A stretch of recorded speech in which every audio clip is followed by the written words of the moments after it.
Hi. I want to spend a few minutes with you today just to talk about the issue that's facing us right now, specifically coronavirus and the associated illness COVID-19. As you know, the governor implemented on March 9th an executive order that declared a state of emergency, and since that state of emergency, we've implemented a number of measures here in Ohio. I will tell you those measures are very necessary. If left unchecked, the spread of coronavirus here in the state of Ohio and across the nation would be exponential. The curve representing that spread would be steep and the loss would be significant. The idea behind these measures is that we want to flatten that curve to avoid two very important things. Number one, we want to avoid overwhelming our medical systems. If left unchecked, the patient load created by COVID-19 would very quickly overtask our already stressed medical system. The second thing, and very importantly, we want to avoid loss of life. This risk to our elderly population and to those folks who already have some sort of underlying medical condition is very significant. We have an obligation to protect them. More importantly, as well as having an obligation to respond in the event of a catastrophe, we have an obligation to avoid catastrophe as much as possible. And that's exactly what these measures are intended to do. Additionally, here in the Ohio National Guard, we've implemented protective measures as well. As you know, we've implemented measures to minimize large group gatherings. We've postponed drills, major AT cycles. We've canceled many large gatherings, TDYs and whatnot, to protect our soldiers and our airmen. We've implemented social distancing here within the building and around the state of Ohio.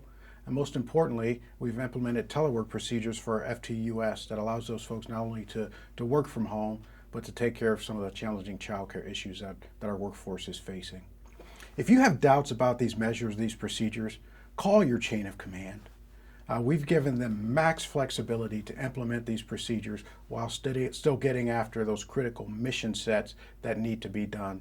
And I know that the diversity of challenges out there across the force that are created are something that we can't even begin to anticipate here in the headquarters. So we want you to use your chain of command, trust your chain of command, call your chain of command if you have issues associated with any of these policies. Now we're working with our mission partners across the state to ensure that we can anticipate any upcoming missions for the Ohio National Guard. Because in addition to protecting our own health and welfare, which is our number one priority, we may have requirements to go out and help with the health and welfare of the citizens of Ohio.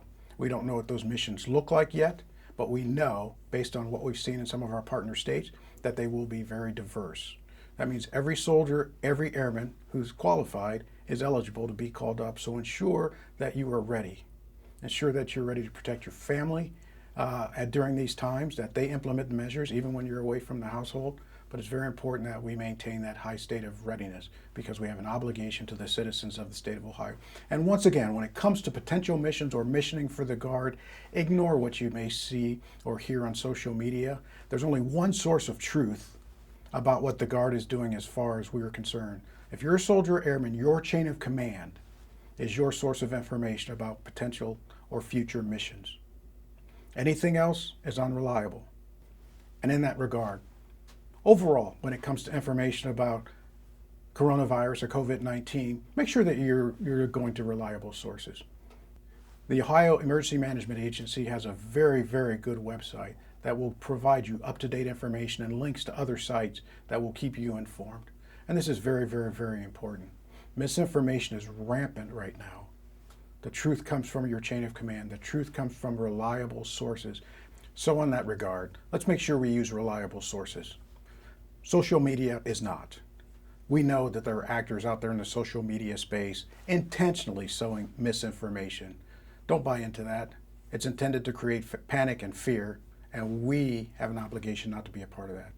So go to reliable sources. The Ohio National Guard website, the CDC website, the EMA website. Those are reliable sources and your chain of command. Anything other than that, assume that it's false. Look, we're Ohio. We're the United States of America. This nation is built on a heritage of sacrifice. There may be some collective discomfort, but we know that through these efforts, through these measures, we will be better as a nation, we will save lives, and we'll come out better on the other end. We will come out stronger. So thank you. Thank you for your commitment to serving. Thank you for your commitment to being ready as soldiers, airmen, and civilians of the greatest National Guard in the nation. We'll keep you informed.